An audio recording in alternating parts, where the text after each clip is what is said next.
Bizdan keyin moli dunyo bizniki emas. Bu endi merosxo'rlarki.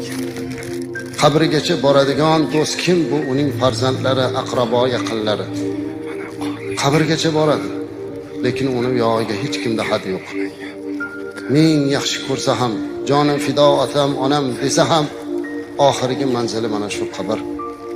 Amallar sondig'i. Ammo uchinchi do'st bor. Bu do'st qiyomatgacha birga turadigan do'st. Bu uning qilgan solih amallaridir. Ana shu amal xolis bo'lishligi, Alloh uchun bo'lishligi lozim. Riyo, sum'a, xo'ja ko'rsindan xoli bo'lishimiz kerak. Shuning uchun uchinchi do'stni ko'paytirishga harakat qilishligimiz kerak. Solih do'stlarimizni, ya'ni amallarimizni ko'paytirishlik kerak.